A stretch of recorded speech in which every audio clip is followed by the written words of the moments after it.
What is up, everyone, and welcome to a special edition of The Danny Show. I'm your host, Daniel Cody. This is where I give commentary and reviews on all things wrestling. And thank you guys so much for joining us. Before I get started, I want to send a special shout out to Mario Islas. Thank you. And Amaral Face. Thank you guys so much for your subscriptions. And I will also would like to thank you guys for enjoying that short I did yesterday when I got out of Dodge because I thought all hell was going to break loose because Jay said he doesn't care what the tribal chief thought. I had to get out of town because I didn't want to be a witness to anything dangerous. Just being funny.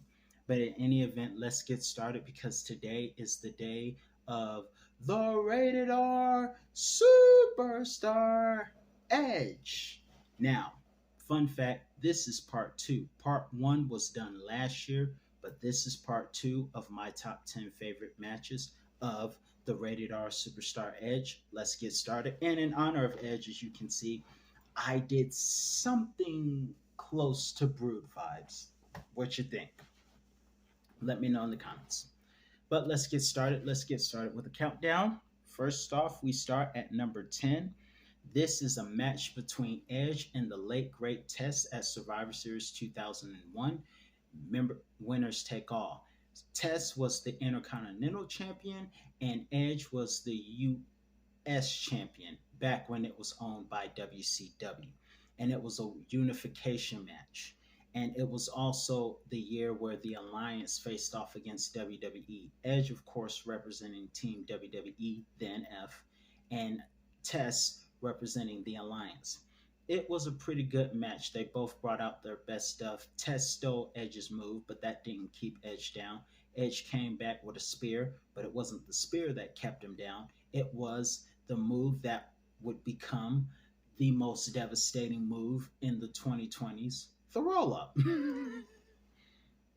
Moving on to number 9, we have Edge, heel Edge, versus AJ Styles at WrestleMania 38 Sunday night. Now, some people may say that this match didn't completely live up to the hype, but I actually thought it was real good. Let me make sure this camera is straight. Okay. I thought the match was really good. I enjoyed. They both put out their best moves, but it was a spear after the distraction of Damian Priest, who would become the first new member of the Judgment Day. And it was that distraction by Priest that would help Edge capitalize when AJ was going for the flying forearm, but it would get caught by the spear. I thought the match was good personally. Speaking of Priest, that brings me to number 8. This is a match between Damian Priest, the traitor, and Edge in Edge's hometown of Toronto, Canada, on an episode of Raw, August 22nd of this year. This was a match, like I said, it was in front of Edge's home city in Toronto, and this match was not a disappointment at all. We saw Edge doing flying off the top down to the ground. We even saw Edge survive a move that Priest does in homage to Scott Hall, where he did the Razor's Edge through the announce table. One of the moves that put Edge out of action when the Judgment Day turned on the Creator. However, that was not enough to keep Edge down. Edge taught Damian Priest that night that the student is never better than the teacher because Edge won the match in his hometown. And I hope he comes back and kicks Finn Balor's butt for that low act they did at Extreme Rules. Also, we have at number 7, we have Edge defending his World Heavyweight Championship at Elimination Chamber 2011 against Rey Mysterio, Big Show, Kane, Drew McIntyre before he was completely big and established, and of course Del Rio. And who was the sixth guy? Was it? Who was the sixth guy? Who was it? And whoever the sixth guy was. It was a great match. I really enjoyed it. I know Big Show was there. I enjoyed it, but what made the match extra special was the ending. It was very epic. The two men that started the chamber match, him and Rey Mysterio, would go on to end the chamber match. And the last two members of the night, it was very epic. Both men were surprised when the other kicked out of their respective finishers, the 619 and a spear. But it was an extra spear to Rey Mysterio that would win the match for Edge, retaining his world championship.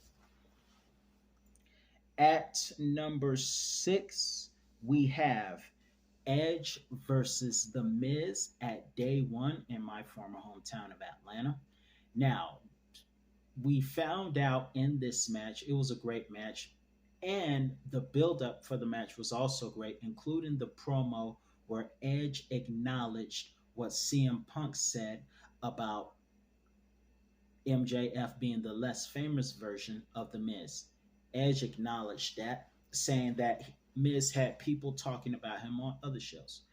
But the match in itself was awesome. I really enjoyed it. Once again, Tiny Apple's Miz, I'm going to say that in a PG form, showed his true colors when he had his wife Maurice interfere in the match a couple of times.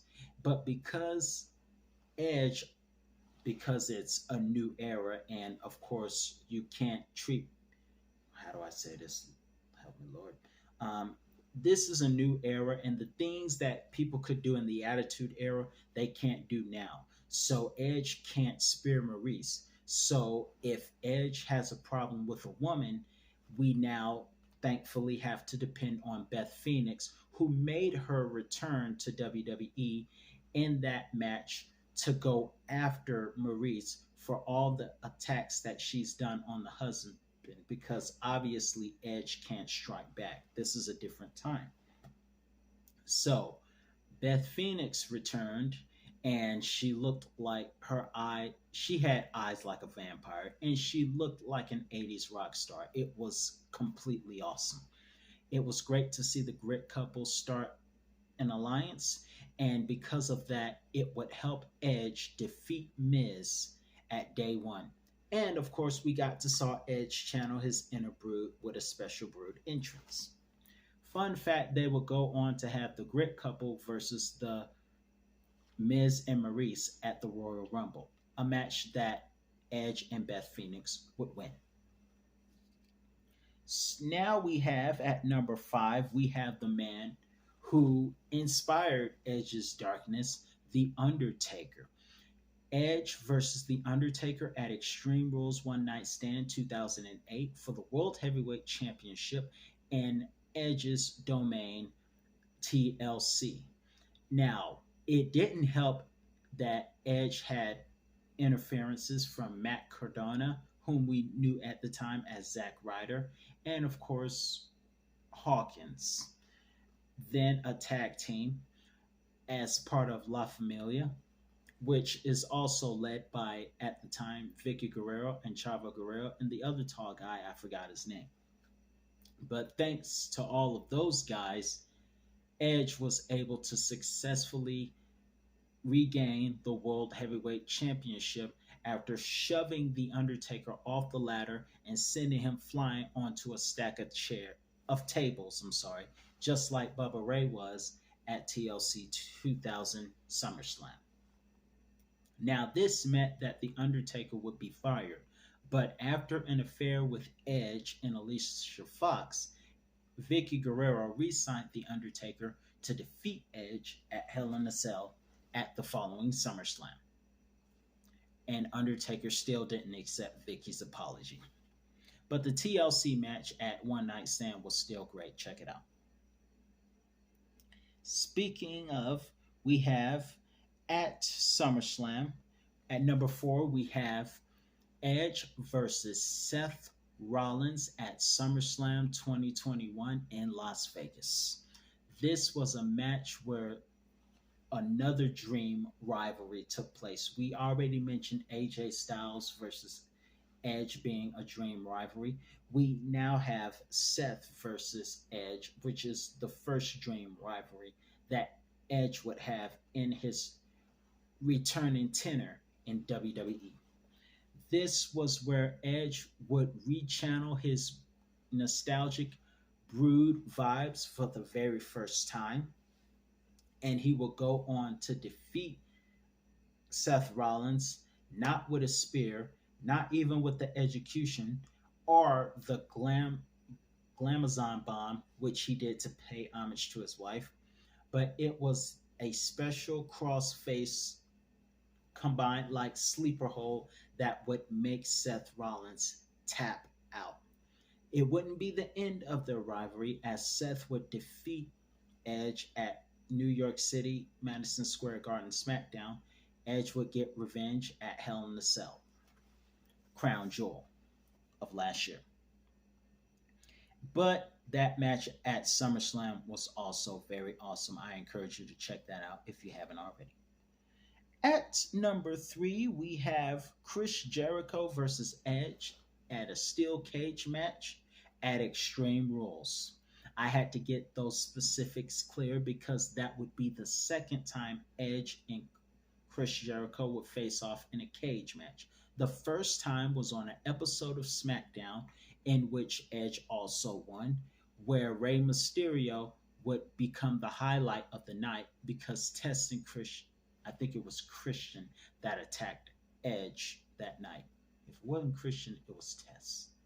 But one of them attacked Rey Mysterio on his debut and paid for it. In any event, the second cage match between these two at Extreme Rules 2010 was very, very awesome. It was a number one contenders match, but it was really, really great. It was very epic. There were plenty of moments where I thought it was going to end, but both men once again kicked out of each other's respective moves, Edge surviving code breakers and walls of Jericho, and it took more than one spear to keep Chris Jericho down, but nonetheless, Edge would go on to win this match. That one was good, and I may say that match was better than the steel cage in 2002, although that one was good too. At number two, we have Edge versus Randy Orton, one of the greatest wrestling matches of all time at Backlash 2020. Now, a lot of people say that 2020 sucked for a lot of people, but it was a great year in wrestling. We saw a lot of good matches. We saw Undertaker's last match. We saw Edge versus Randy Orton. This was a classic. Such a classic that they took moves from some of the best. Both men tried to do the three amigos, which is three vertical suplexes made famous by Eddie Guerrero. We saw Randy Orton do the pedigree, Edge do the rock bottom. They took moves out of everyone's playbook and then used their own. However, this was a losing effort for Edge because it was the pump kick to the skull that would send Edge into defeat by the Viper Randy Orton. However, Randy Orton would not hear the last of Edge. Edge would come in and settle the score on an episode of Raw where a possessed Alexa Bliss would distract Randy. So Edge got revenge. And despite the fact that Edge lost this match was 5 stars like Michaels and Taker WrestleMania 25. At number one, we have Edge aligned with Christian versus the Dudley Boys and the Hardy Boys in a triple threat TLC match at WrestleMania 17. And the highlight of that match for Edge was when he speared Jeff Hardy 20 feet in the air. Jeff was hanging on. He climbed the ladder and he held on to the tag team championship belts, but he was hanging in the air to the titles. And Edge speared him in one of the most extreme WrestleMania highlights. And thanks to interference by the man beast Rhino before Brock was the beast incarnate, Rhino would help Edge and Christian win the tag team championships again at WrestleMania. The Dudley Boys were the champions at the time, and Edge would win it for him again. Fun fact, the Dudley Boys were the champion at the previous year's WrestleMania. That's ironic. Although I still think Jeff Hardy and Matt should have won TLC SummerSlam in their hometown. But nonetheless, this match was awesome, and that was one heck of a highlight. I'm surprised Jeff Hardy wasn't on the shelf for a long time. What do you think about the Rated R review? Let me know your thoughts in the comment section below. I'm your host, Daniel Cody, and that's all the time I have for you today. And I'll be back with another review on all things wrestling. And I hope Edge comes back with Beth Phoenix so that Beth can kick Rhea's butt and Edge can finally settle things with the Judgment Day. See you soon, folks.